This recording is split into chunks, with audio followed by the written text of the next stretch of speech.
Bismillahirrahmanirrahim. Assalamualaikum warahmatullahi wabarakatuh. Innal hamdalillah nahmaduhu wa nasta'inuhu wa nastaghfiruhu wa natubu ilaihi wa na'udzu billahi min shururi anfusina wa sayyiati a'malina. May yahdihillahu fala mudilla lahu wa may yudlil fala hadiyalah. Asyhadu an la ilaha illallah wahdahu la syarikalah wa asyhadu anna Muhammadan abduhu wa rasuluhu la nabiyya ba'dah. Ya ayyuhalladzina amanu taqullaha haqqa tuqatih wa la tamutunna illa wa antum muslimun. Fa inna asdaqal hadithi kitabullah wa khairal huda huda Muhammadin sallallahu alaihi wasallam wa syarrul umuri muhdatsatuha wa kullu muhdatsatin bid'ah wa kullu bid'atin dhalalah wa kullu dhalalatin finnar. Hadirin dan hadirat yang dirahmati oleh Allah Subhanahu wa taala, alhamdulillah puji dan syukur kita panjatkan atas kemudahan dan karunia yang Allah berikan kepada kita. Salawat dan salam semoga tercurahkan selalu kepada junjungan kita Nabi Muhammad sallallahu alaihi wasallam dan juga kepada keluarganya serta seluruh sahabat beliau tanpa terkecuali.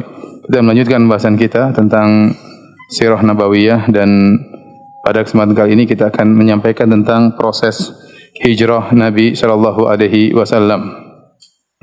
Sebagaimana telah kita sebutkan pada pertemuan lalu bahwasanya para sahabat tatkala mereka hendak berhijrah, mereka dicegah oleh kaum musyrikin. Sebisa mungkin mereka dicegah karena orang-orang musyrikin tahu jika para sahabat telah berkumpul di kota Madinah membangun negeri baru.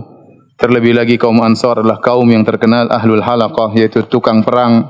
Maka ini adalah bencana bagi orang-orang Quraisy di Mekah. Terlebih lagi kota Madinah merupakan kota yang merupakan jalur perdagangan orang-orang Quraisy Mekah, karena orang-orang Quraisy berjualan di negeri Syam.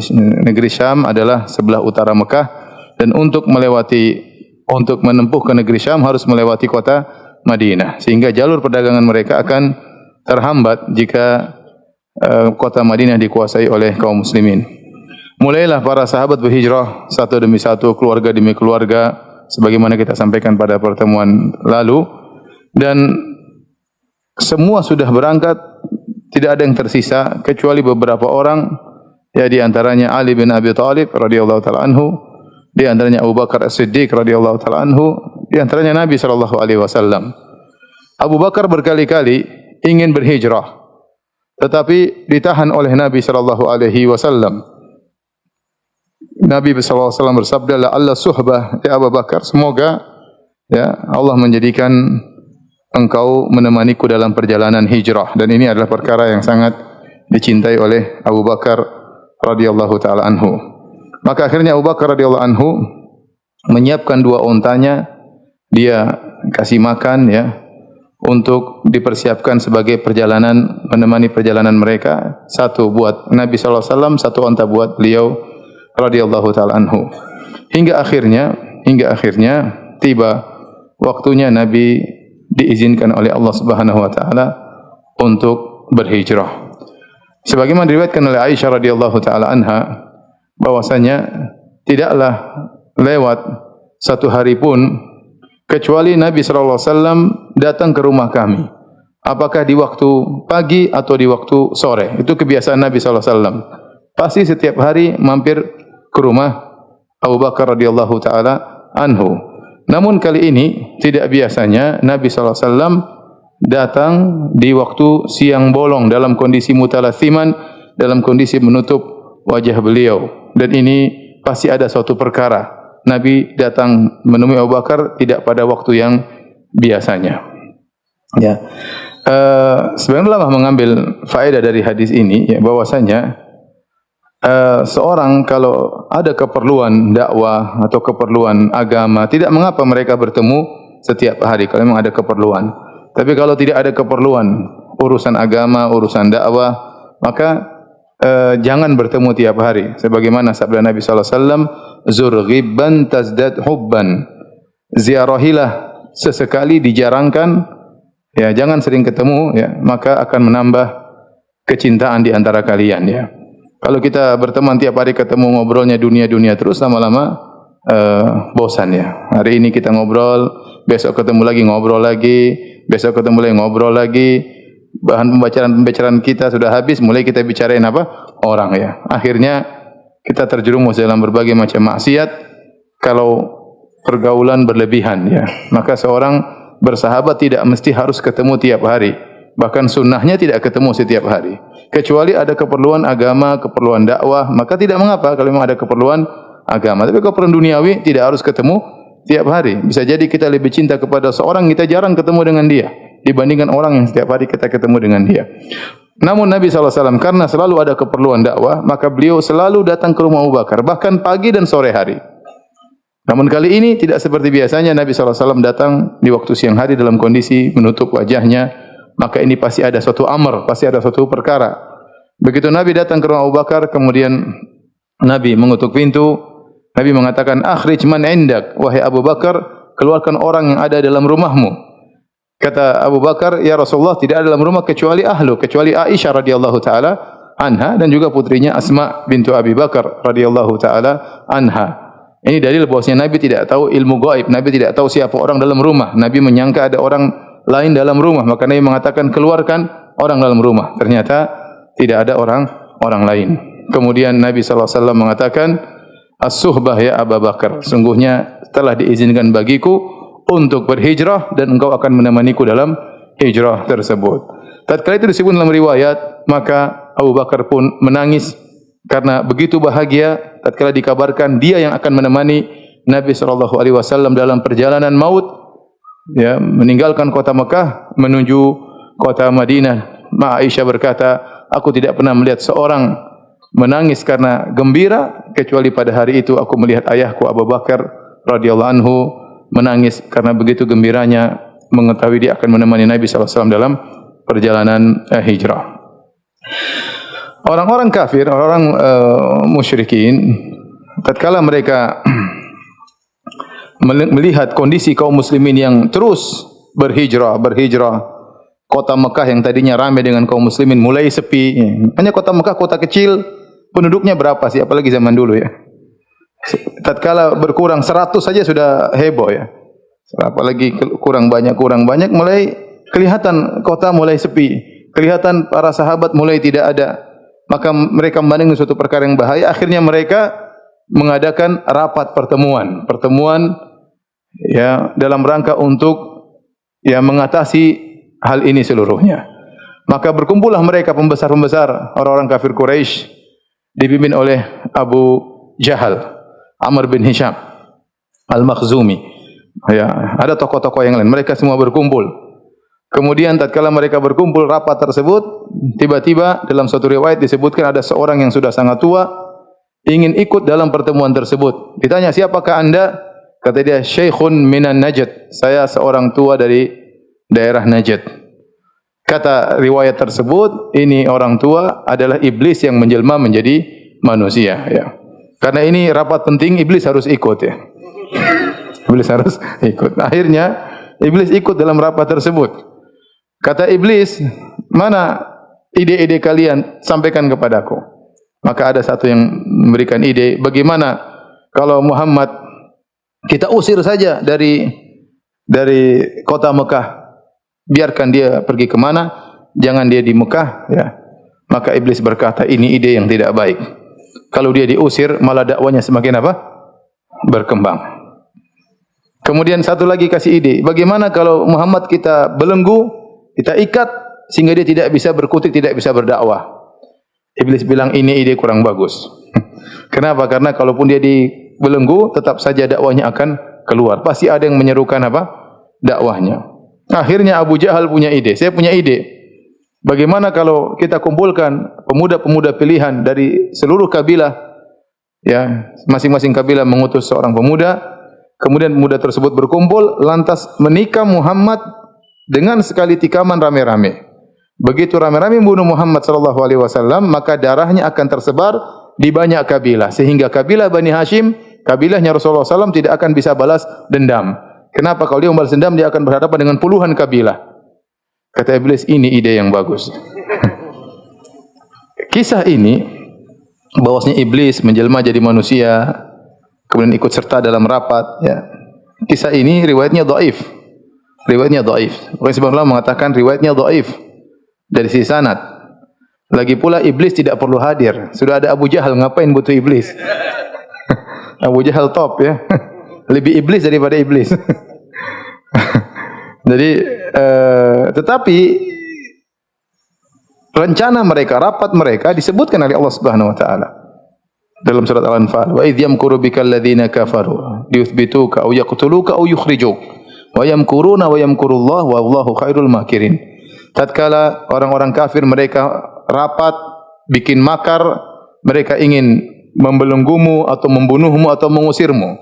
Jadi tiga ide ini memang mereka utarakan, tetapi riwayat yang menjelaskan bagaimana mereka rapat datang dalam sanad yang lemah. Tetapi ayat dalam Al-Quran sudah tegas menjelaskan bahwasanya mereka memang rapat, mereka bikin makar ya untuk membunuh Nabi sallallahu alaihi wasallam. Kata Allah, wa yamkuruna wa yamkurullah wallahu khairul makirin. Mereka punya rencana buruk dan Allah membalas rencana mereka, dan Allah sebaik-baik pembalas rencana yang buruk.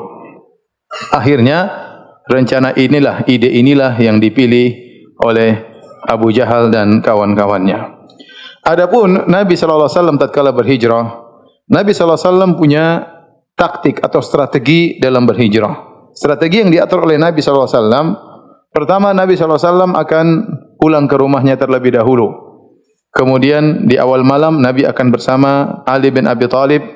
Kemudian Nabi akan menyuruh Ali bin Abi Thalib tidur di kasurnya, bahkan berselimutkan dengan selimut Nabi sallallahu alaihi wasallam, sehingga orang-orang yang mengintip rumah Nabi menyangka Nabi masih dalam rumah. Dan ini adalah perjuangan pengorbanan yang luar biasa, fida dari Ali bin Abi Thalib. Dia tidur di tempat tidurnya Nabi sallallahu alaihi wasallam, berselimutkan dengan selimut Nabi sallallahu alaihi wasallam, dan ini sangat rawan berbahaya. Bisa jadi orang-orang kafir Quraisy mendobrak rumah Nabi kemudian menikam tanpa mengetahui siapa yang sedang tidur di atas tempat tidur tersebut. Ternyata bukan Nabi sallallahu alaihi wasallam. Ini pengorbanan luar biasa dari Ali bin Abi Thalib. Dan Ali bin Abi Thalib sengaja Nabi biarkan di rumah Nabi sallallahu alaihi wasallam karena dia punya tugas. Tugas dia adalah mengembalikan barang-barang titipan yang dititipkan oleh orang-orang Quraisy kepada Nabi sallallahu alaihi wasallam. Jadi Nabi sallallahu alaihi wasallam adalah orang yang terkenal amanah. Ya, orang-orang Quraisy kalau punya barang-barang berharga, emas atau perak atau apalah barang-barang berharga, mereka titipkan kepada Nabi sallallahu alaihi wasallam. Mereka tidak menemukan orang yang amanah seperti siapa? Nabi sallallahu alaihi wasallam. Ini perkara yang sangat menakjubkan. Kenapa? Karena mereka menuduh Nabi pendusta, tapi mereka nitip barang sama siapa? Nabi sallallahu alaihi wasallam. Fa innahum la yukadzibunak. Kata Allah, sungguhnya mereka tidak mendustakan engkau. Tetapi ya sudah, mereka mau apa lagi? Hawa nafsu yang buat mereka akhirnya. Mereka tahu engkau adalah orang yang amanah. Makanya Nabi, waktu Nabi hijrah, Nabi tidak bawa barang-barang tersebut. Ini titipan orang kafir. Maka Nabi tugaskan Ali bin Abi Thalib 3 hari untuk mengembalikan barang-barang tersebut, saking banyaknya. 3 hari. Baru setelah Ali bin Abi Thalib mengembalikan barang-barang itu seluruhnya, baru kemudian Ali bin Abi Thalib hijrah menyusul Nabi sallallahu alaihi wasallam. Ini perkara yang menakjubkan bagaimana akhlak Nabi, meskipun orang-orang kafir Quraisy mengatakan ente kadzab, ente pendusta, tapi ini barang saya, tolong jaga ya. Ente pendusta, ini barang saya, tolong apa? Tolong jaga. Itu tugas Ali bin Abi Thalib. Ali bin Abi Thalib tidur di situ. Kemudian Nabi sallallahu alaihi wasallam rencananya Nabi akan keluar dari rumahnya di awal malam, membiarkan Ali di situ, kemudian Nabi menuju rumah Abu Bakar. Kemudian Nabi sallallahu alaihi wasallam akan keluar lewat tengah malam pergi dari rumah Abu Bakar. Itu rencananya. Ternyata Nabi ingin keluar dari rumahnya, tiba-tiba datang pemuda-pemuda itu yang diutus dari berbagai macam kabilah, sudah mengepung rumah Nabi sallallahu alaihi wasallam. Jadi rencana Nabi ternyata berjalan tidak sesuai dengan dugaan. Nabi tidak tahu ilmu gaib. Nabi sudah siapkan ingin keluar di awal malam, berdiam di rumah Abu Bakar, nanti baru keluar agak malam sedikit. Ternyata baru di awal malam mereka sudah datang mengepung rumah Nabi sallallahu alaihi wasallam. Akhirnya Nabi tidak bisa berkutik. Akhirnya Allah tetap menyuruh Nabi keluar dari rumahnya sambil membacakan surat Yasin sampai firman Allah, wa ja'alna min baini aydihim saddan wa min khalfihim saddan fa aghshaynahum fahum la yubsirun. Kami jadikan di depan mereka ada penghalang, di belakang mereka ada penghalang, sehingga kami tutup mata mereka dan mereka pun tidak lihat. Dan ini sudah mukjizat. Bicaranya sudah apa? Mukjizat. Akhirnya Nabi sallallahu alaihi wasallam pun keluar sementara mereka tidak lihat Nabi sallallahu alaihi wasallam. Bahkan disebutkan Nabi taruh pasir di atas kepala mereka. Mereka tidak sadar. Nabi keluar, ke rumah Abu Bakar radhiyallahu taala anhu, baru kemudian setelah itu Nabi berangkat meninggalkan rumah Abu Bakar radhiyallahu taala anhu. Strategi berikutnya, Nabi SAW menyewa seorang penunjuk jalan yang bernama Abdullah ibn Uraiqid, seorang dari kaum musyrikin, dan dia beragama kesyirikan, namun dia amanah, dan ini strategi yang bahaya ya. Bayangkan kalau penunjuk jalan ini berkhianat, tetapi Nabi pastikan orang ini amanah, yang penting dikasih duit dan dia akan menjalankan tugasnya dengan baik. Tujuan Nabi apa? Ini penunjuk jalan ini, dia tahu betul jalan bagaimana dari Mekah menuju Madinah lewat jalan yang setapak, bukan lewat jalan umum. Karena kalau Nabi lewat jalan umum sallallahu alaihi wasallam pasti ketangkap. Maka harus melewati jalan setapak di pinggiran-pinggiran, ya. Yang tahu jalan adalah orang ini. Abu Bakar tidak tahu, Nabi juga tidak tahu. Ini ahlinya. Namanya Abdullah ibn Uraiqid, seorang musyrik. Dan ini dalil bahwasanya boleh kita bermuamalah dengan non-muslim atau orang kafir kalau memang kita kenal dia amanah, apakah dia sebagai dokter, apakah dia sebagai bendahara, sekretaris, atau sebagai partner dalam berdagang, tidak ada masalah. Ya, karena kita tidak dilarang untuk berbuat baik sama orang-orang non-muslim kafir yang berbuat baik kepada kita. Bahkan Nabi menyewa orang kafir dalam kondisi yang sangat genting. Waktu Nabi SAW hendak berangkat dari rumah Abu Bakar, maka yang menyiapkan segala perkara adalah keluarga Abu Bakar. Yang menyiapkan onta adalah Abu Bakar radhiyallahu taala anhu. Maka Abu Bakar berkata, "Ya Rasulullah, ini onta sudah saya siapkan, satu buat saya, satu buat engkau. Terimalah onta dariku ya Rasulullah." Kata Rasulullah SAW, "La illa bisaman." Saya tidak mau ambil kecuali saya bayar. Ini bukan kebiasaan Nabi SAW. Biasanya Nabi SAW kalau dikasih hadiah oleh Abu Bakar, Nabi terima, apalagi dalam rangka dakwah. Namun kali ini Nabi mau bayar, Nabi tidak mau ngambil gratis. Ya. Kenapa? Kata para ulama, karena Nabi tahu bahwasanya perjalanan maut dari Mekah menuju Madinah, hijrah ini ibadah yang sangat mulia, dan Nabi ingin beribadah dengan biayanya sendiri. Ya, makanya antum kalau mau haji bayar sendiri ya, jangan tunggu gratisan ya. Antum mau umroh bayar sendiri, jangan tunggu gratisan. Kalau saya gratis. Jadi mau saya kalau kita ada suatu amalan yang itu bermanfaat bagi akhirat kita, jangan tunggu orang lain yang bayar, kita bayar sendiri. Kalau kita bisa berdakwah, jangan tunggu orang lain yang menyumbang. Kalau kita bisa yang sumbang, kita yang sumbang. Ini karena untuk akhirat kita. Maka Nabi SAW kali ini biasanya dia tidak menolak hadiah. Kali ini dia mau bayar, dan Abu Bakar ngerti. Maka Abu Bakar terima pembayaran Nabi SAW. Nabi ingin berhijrah dengan uangnya sendiri. Kemudian yang menyiapkan makanan siapa? Aisyah radhiyallahu anha dengan kakaknya Asma bintu Abi Bakar radhiyallahu taala anha. Maka mereka siapkan makanan, siapkan minuman, dimasukkan dalam suatu tempat yang terbuat dari kulit, kemudian makanan dan minuman. Kemudian makanan tersebut perlu diikat. Tidak ada ikatan waktu itu. Mereka miskin, tali untuk ikat enggak ada. Akhirnya kata Asma, bagaimana saya mengikatnya? Maka kata Abu Bakar, pakai nitokmu. Nitok itu adalah semacam sabuk yang dipakai oleh wanita-wanita dahulu tatkala mereka hendak giat bekerja, mereka ikat sabuk tersebut di pinggang mereka sehingga mungkin mereka lebih sigap dalam bekerja. Kalau kita laki-laki dengan menyingsingkan lengan baju, perempuan dengan caranya demikian. Itu namanya nitok. Maka akhirnya kata Asma, ya Abu Bakar, ya ayahanda, nitokku cuma satu. Kata Abu Bakar, syuqi, belah dua.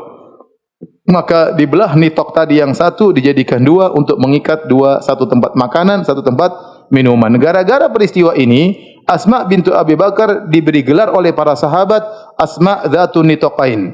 Asma bintu Abi Bakar sang pemilik dua tali. Apa fungsinya tali? Ini tali kelihatan sederhana, tapi ini tali berfungsi tentang masalah hijrah.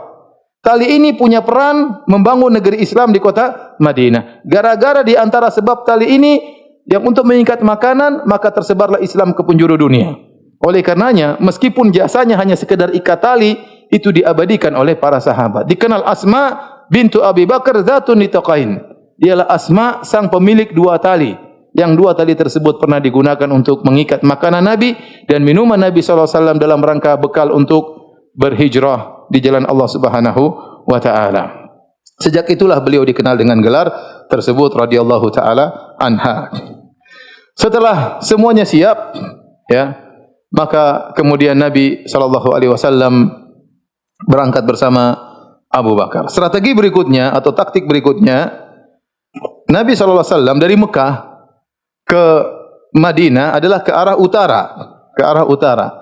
Ya, sekitar 450 kilo. Tetapi ternyata Nabi ketika berangkat tidak langsung ke arah utara. Nabi SAW ke arah selatan terlebih dahulu, semakin menjauh dari kota Madinah, yaitu ke Jabal Thawr. Di Jabal Thawr tersebut namanya Goa Thawr. Jaraknya saya kalau kurang tidak salah sekitar 7-8 kilo atau 6 kiloan dari Masjidil Haram ke Jabal Thawr tersebut. Jadi tujuannya apa? Tujuannya untuk mengelabui orang-orang musyrikin. Jadi Nabi keluar, Nabi langsung ke arah selatan, semakin menjauh dari kota Madinah. Nah, orang-orang akan cari ke arah kota Madinah. Sehingga mereka nanti cari-cari, mereka tidak dapat, mereka menyangka Muhammad dan Abu Bakar sudah lolos. Padahal belum lolos, masih sembunyi. Makanya Nabi pergi semakin jauh dari kota Madinah. Jadi misalnya Madinah sebelah utara, sini sebelah selatan, maka Nabi ke arah selatan menjauhi kota Madinah, kemudian naik di atas Jabal Thawr, bersembunyi 3 hari.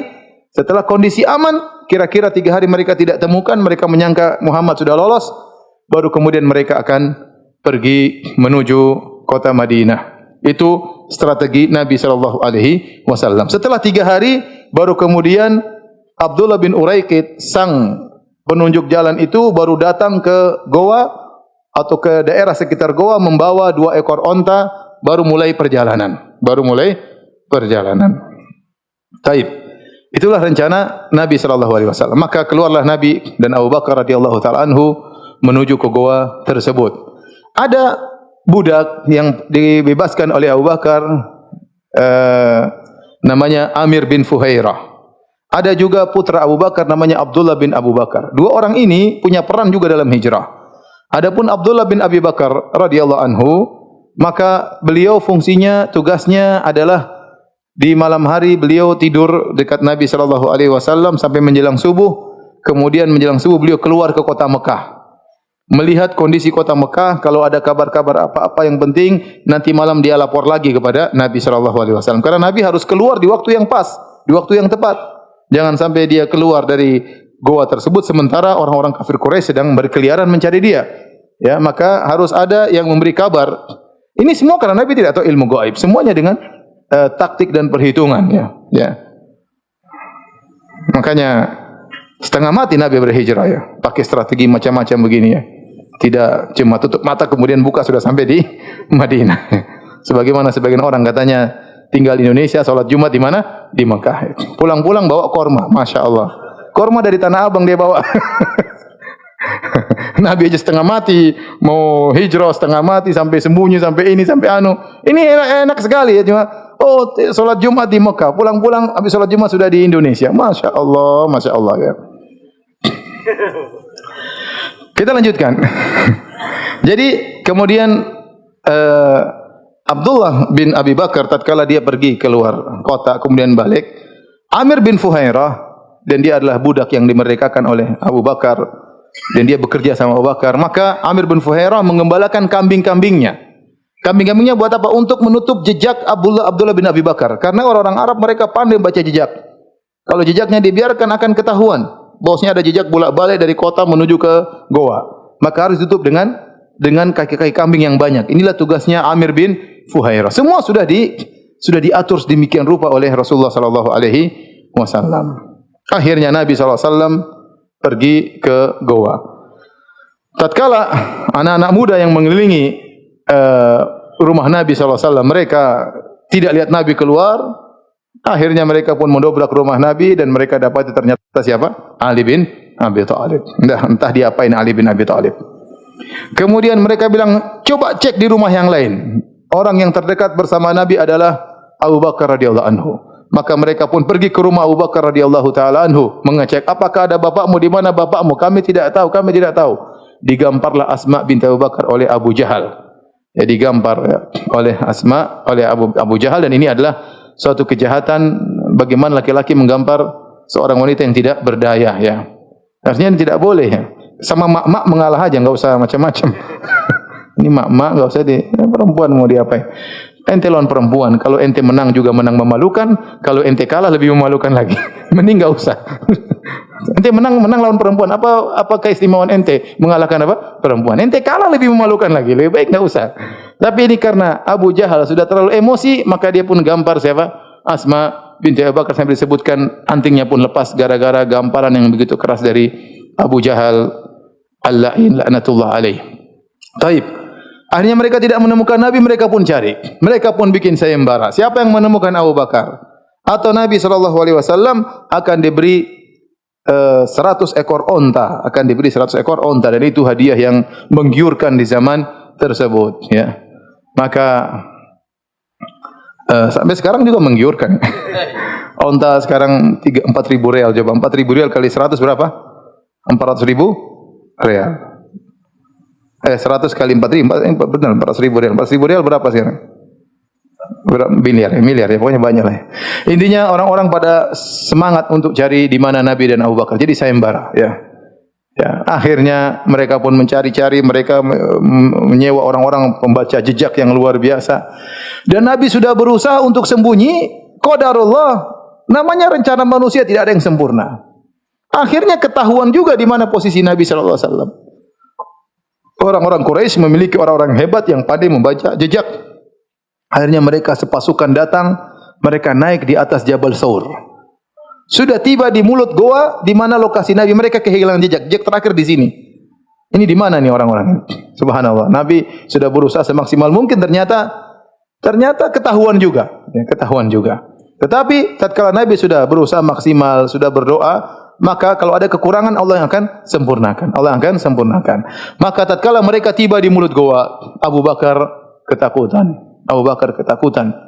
Ya, ketakutan Nabi ketangkap ya. Maka kata Abu Bakar radhiyallahu anhu, "Ya Rasulullah, law anna ahadahum absara ila tahti qadamai la absarana." Ya Rasulullah, seandainya salah seorang dari pasukan tersebut nengok ke bawah, dia akan lihat kita. Jadi goanya itu ke bawah, turun ke bawah. Dan mereka sudah berdiri di mulut goa dan mulut goanya ke bawah. Nah, kata Abu Bakar, kalau salah seorang nengok ke bawah, pasti kita ketahuan. Abu Bakar ketakutan. Dan yang benar bahwasanya mulut goa terbuka. Adapun hadis-hadis bahwasanya ada sarang laba-laba di situ, hadisnya dhaif. Demikian juga ada tumbuh pohon yang di situ, juga hadisnya dhaif. Ada merpati yang bertelur di situ, hadisnya juga dhaif. Karena kalau ini semuanya ada, Abu Bakar tidak perlu ketakutan. Abu Bakar tidak berkata seandainya mereka lihat akan kelihatan. Karena mereka lihat pun tidak akan kelihatan, karena ada pohon, karena ada burung merpati, karena ada sarang laba-laba. Yang benar itu semuanya dhaif, yang benar mulut goa terbuka. Tatkala Abu Bakar ketakutan, apa kata Nabi sallallahu alaihi wasallam? Ya Abu Bakrin, ma dhannuka bitsnaini Allahu thalithuhuma. Wahai Abu Bakar, bagaimana menurutmu tentang dua orang yang Allah adalah ketiga di antara mereka? Tenang. Dalam ayat kata Nabi sallallahu alaihi wasallam, la tahzan innallaha ma'ana. Jangan kau sedih, sungguhnya Allah bersama kita. Allah abadikan. Dalam Al-Quran kata Allah, "Thaniya thnaini idh huma fil ghar idh yaqulu li sahibihi la tahzan innallaha ma'ana." Orang yang kedua bersama sahabatnya tatkala mereka berdua dalam goa. Allah ceritakan Abu Bakar dan Nabi sallallahu alaihi wasallam. Idh yaqulu li sahibihi, tatkala yang kedua yaitu Muhammad sallallahu alaihi wasallam berkata kepada temannya yaitu Abu Bakar radhiyallahu taala anhu, "La tahzan, jangan kau sedih, innallaha ma'ana." Allah bersama kita. Allah bersama kita. Akhirnya mereka cari-cari tidak dapat, mereka akhirnya pergi. Jadi kalau seorang sudah berusaha, ada kekurangan, Allah akan sempurnakan. Ya, Allah akan sempurnakan. Yang penting kita berusaha, berdoa, setelah itu serahkan keputusannya kepada Allah Subhanahu wa taala. Akhirnya mereka pun pergi. Setelah 3 hari baru kemudian Abu Bakar dan Nabi sallallahu alaihi wasallam keluar dari goa. Kemudian pergi meninggalkan kota Mekah menuju kota Madinah. Mulailah mereka berjalan menuju kota Madinah. Tatkala Nabi SAW meninggalkan kota Madinah, kota Mekah, maka Nabi berucap kepada kota Mekah dengan penuh kesedihan. Kata Nabi SAW, "Innaki la khairu ardillah wa ahabbu ardillah ilallah. Laula anna qaumaki akhrajuni ma kharajtu minki." Wahai kota Mekah, engkau adalah kota yang paling dicintai oleh Allah. Engkau adalah kota yang terbaik. Kalau bukan kaummu mengusirku, aku tidak akan keluar darimu. Kemudian dalam hadis yang lain kata Nabi sallallahu alaihi wasallam, "Ma atyabaki min balad." Sungguh indah engkau wahai kota Mekah. Sungguh baik kota Mekah. Ya. Nabi sangat mencintai kota Mekah. Ya. Kalau bukan aku diusir oleh kaummu, ma sakantu ghairaki. Aku tidak akan mencari tempat lain sebagai penggantimu. Oleh karenanya Al-Aini, Badruddin Al-Aini berkata, ibtalallahu nabiyahu bi firaqil watan. Allah Subhanahu wa taala menguji nabinya dengan berpisah dari tanah airnya, dari kampung halamannya. Dan ini adalah ujian tersendiri. Bagaimana tidak, kota Mekah adalah tempat lahir Nabi sallallahu alaihi wasallam. Kota Mekah tempat Nabi bertemu dengan Khadijah radhiyallahu taala anha. Kota Mekah tempat Nabi bertumbuh berkembang, masa kanak-kanaknya, ketemu om-omnya, ketemu kakeknya, semuanya di situ. Semua banyak anak-anak yang lahir di situ, rumahnya di situ. Bertahun-tahun. Nabi sudah 50 tahun lebih tinggal di situ. Kemudian harus terusir dari kampungnya, meninggalkan rumahnya, hartanya, seluruh kenangan harus dia tinggalkan, pergi ke suatu tempat yang baru. Maka Nabi pergi dengan penuh kesedihan. Makanya Nabi berkata, laula anna qaumaki akhrajuni ma kharajtu minki. Kalau bukan aku diusir oleh kaummu wahai kota Mekah, aku tidak akan meninggalkan engkau. Ini adalah ujian yang sangat berat.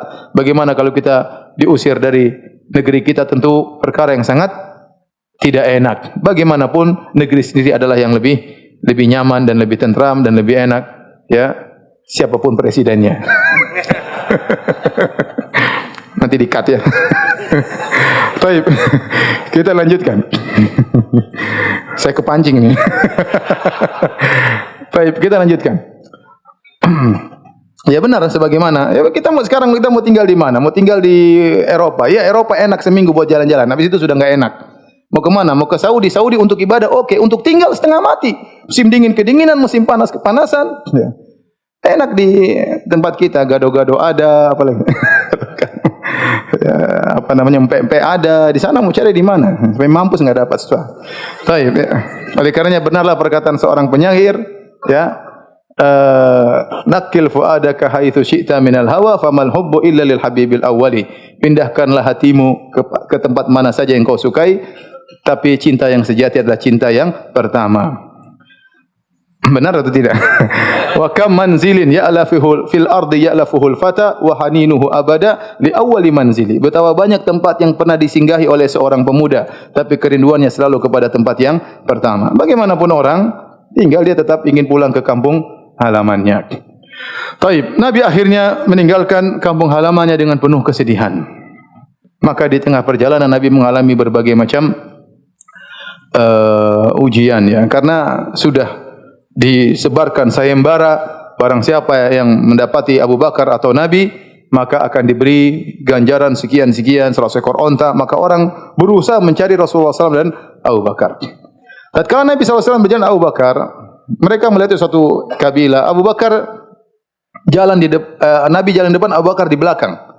Maka Abu Bakar syekhun ma'ruf. Abu Bakar adalah seorang yang dikenal oleh banyak orang.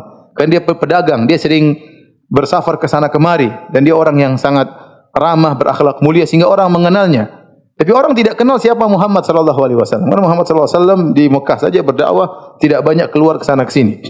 Maka orang-orang bertanya kepada Abu Bakar, "Siapa orang di depanmu?" Tatkala itu Abu Bakar kemudian melakukan tauriyah. Kata dia, "Hada al-hadi ila tariq." Ini adalah penunjuk jalan. Penunjuk jalan. Ini namanya tauriyah. Tauriyah itu kita mengucapkan perkataan yang benar tapi disalahpahami oleh pendengar. Itu namanya tauriyah. Dan itu hukum asalnya tidak boleh bagi seorang mukmin kecuali dalam kondisi kepepet, ya. Dalam kondisi terdesak kita boleh melakukan apa? Tauriyah, ya. Jadi orang yang mendengar menyangka bahwasanya Abu Bakar berkata, "Ini penunjuk jalanku." Ternyata Nabi juga tidak tahu jalan. Yang benar maksudnya penunjuk jalan menuju surga, penunjuk jalan menuju surga, ya. Ini kalau kepepet tidak jadi masalah, ya. Ya. Sebagaimana dilakukan Nabi Ibrahim alaihissalam. Kemudian akhirnya Nabi dan berjalan bersama Abu Bakar radhiyallahu taala anhu. Di tengah perjalanan ada seorang, ya, yang dia Surakah, bernama Surakah bin Malik bin Ju'shum, ya. Dia seorang yang ingin mendapatkan sayembara tersebut. Maka dia menanti-nanti daerah yang akan dilewati oleh Rasulullah SAW. Dia mungkin juga tahu jalan. Kalau Muhammad tidak lewat jalan ini, pasti lewat jalan setapak. Maka dia berusaha menanti Rasulullah SAW lewat jalan tersebut. Dan dia punya anak buah untuk mengecek lokasi sana sini. Apakah Rasulullah SAW lewat atau tidak. Rasulullah SAW berjalan, mereka berempat ya. Jadi Nabi dan Abu Bakar, kemudian Abdullah bin Uraiqat penunjuk jalan sang kafir tersebut, dan Amir bin Fuhairah pembantu yang melayani Abu Bakar dengan siapa? Dengan Nabi sallallahu alaihi wasallam. Maka tatkala Suraqah bin Malik sedang duduk-duduk, tiba-tiba ada anak buahnya datang ngelapor, "Wahai Suraqah, saya melihat daerah sana ada sekelompok orang sedang berjalan di daerah sana." Suraqah langsung itu pasti Muhammad dan teman-temannya. Karena dia tamak ingin dapat 100 ekor onta itu sendiri, kata dia, "Oh, itu bukan Muhammad, saya tahu. Itu bukan, itu si fulan. Udah kamu cari tempat lain. Itu bukan. Saya tadi sudah tahu itu mereka bukan." Akhirnya anak buahnya, "Oh gitu." Anak buahnya pergi. Anak buahnya pergi, Suraqah diam aja, cuek-cuek sebentar, tiba-tiba dia pergi. Setelah berapa lama sudah orang lupakan, dia pergi, dia bilang sama budaknya, "Siapkan kudaku dan siapkan tombakku, siapkan semuanya." Karena dapat 100 ekor onta, hidup atau mati, enggak ada urusan. Maka kemudian Suraqah bin Malik bin Ju'shum kemudian mengejar Nabi sallallahu alaihi wasallam di tepian pantai, maka dikejar oleh Suraqah naik kuda. Waktu Suraqah sudah mendekat, ya, tiba-tiba kudanya tersungkur, dia pun terjatuh. Dan ini tidak pernah terjadi sebelumnya pada kudanya. Dia yang menceritakan riwayat tersebut. Ini tidak pernah terjadi pada kudaku. Kudanya hebat. Dia mau tombak Nabi, tiba-tiba dia jatuh. Maka kemudian dia ambil pengundi nasib yang digoyang-goyang gini kan. Keluar, ada pilihan iya atau tidak gitu kan. Dia bilang kejar atau tidak. Keluar, jangan kejar. Waduh. Dia bilang enggak benar. Jadi kata dia, "Wa asaitul azlam." Azlam itu syirik ya. Pengundi nasib dengan azlam kata Allah itu syirik ya. Ya ayyuhalladzina amanu ya, kata Allah Subhanahu wa taala janganlah kalian innamal khamru wal maisir wal ansabu wal azlamu rijsun min amali syaitan fajtanibuhu la'allakum tuflihun. Orang yang beriman sungguhnya khamar, sungguhnya patung-patung, sungguhnya perjudian, sungguhnya azlam. Tadi untuk mengundi nasib adalah najis dari perbuatan syaitan. Sekarang dia menentukan nasibnya dengan syaitan. Syirik ini. Dia goyang, cai. Kejar tidak. Peng, keluarnya apa? Tidak, kata dia. Enggaklah. Jadi dia syirik terhadap syirik. Dia tidak percaya syirik kali itu. Enggak, karena hawa nafsu. Saya enggak percaya. Biasanya dia percaya. Cuma karena dia ingin dapat seekor onta, dia tidak percaya. Maka dia kejar lagi, dia tidak peduli. Abu Bakar sudah ketakutan. Abu Bakar yuksir iltifat. Nabi baca Quran terus berjalan. Abu Bakar bolak-balik lihat terus balik. Kenapa ya Abu Bakar? Ada apa? Abu Bakar bilang, "Saya takut bukan terhadap diriku, saya khawatir terhadap diri Anda wahai Rasulullah sallallahu alaihi wasallam." Abu Bakar khawatir Rasulullah SAW tertangkap. Kalau Rasulullah SAW tertangkap, terbunuh, selesai. Enggak ada pengajian di sini. Selesai. Maka Abu Bakar radhiyallahu anhu khawatir dengan Nabi sallallahu alaihi wasallam. Maka Suraqah mengajar lagi, dia naik kudanya lagi. Tiba-tiba tersungkur kedua kali. Ada apa gerangan? Dia keluarkan lagi. Jangan. Enggak benar. Dia kejar lagi. Ya, biasanya dia syirik, kali ini dia bertauhid. Dia enggak percaya dengan syirik. Maka kejar terus, pokoknya harus dapat 100 ekor onta. Ketiga kali sudah dekat, tiba-tiba jatuh lagi ketiga kali. Dia bilang ini enggak mungkin, kecuali pasti ada sesuatu. Maka kemudian dia naik lagi kudanya, dia teriak, "Jangan khawatir, aku tidak akan mengganggu kalian." Nadaituhum bil aman. Aku berteriak, "Jangan khawatir, aku tidak mengganggu kalian." Akhirnya waktu dibilang begitu, kudanya jalan tidak jatuh. Sampai kepada Nabi sallallahu alaihi wasallam ya. Maka kemudian Nabi berkata, "Akhfi anna," ya. Tolong jangan sembunyikan kami, jangan beritahu orang tentang lokasi kami. Maka Suraqah bin Malik mengatakan, "Tolong tuliskan sesuatu kepadaku," tuliskan tentang keamanan. Maka Nabi SAW menuliskan sesuatu buat Suraqah ya. Setelah itu setiap ada orang lewat situ, kata Suraqah, "Enggak usah cari di sini. Ini sudah saya periksa, jangan khawatir. Cari tempat lain." Setiap ada lewat orang situ, kata Suraqah, "Enggak usah cari. Ini cari tempat lain. Ini sudah saya periksa ya." Jadi akhirnya orang-orang pun selamat. Akhirnya Nabi SAW para sahabat selamat dari kejaran kaum musyrikin dari arah tersebut. Datang suatu riwayat disebutkan bahwasanya Nabi berkata, "Wahai Suraqah, bagaimana kondisimu tatkala kau memakai gelang-gelang dari Persia dan Romawi?" Maka Suraqah kaget. dengan perkataan Nabi SAW tersebut. Dan ternyata di zaman Khalifah Umar, Umar menguasai Persia dan akhirnya Umar didatangkan harta yang begitu banyak, maka Suraqah tatkala itu dipanggil dan dipakaikan gelang-gelang tersebut. Namun ini riwayatnya apa? Riwayatnya lemah. Riwayatnya lemah ya. Dalam riwayat yang sahih justru Umar mengumpulkan harta tersebut, Umar masukkan dalam Baitul Mal. Kata Umar, inilah sebab terjadinya pertikaian dan permusuhan di antara kita. Gara-gara apa? Harta ya.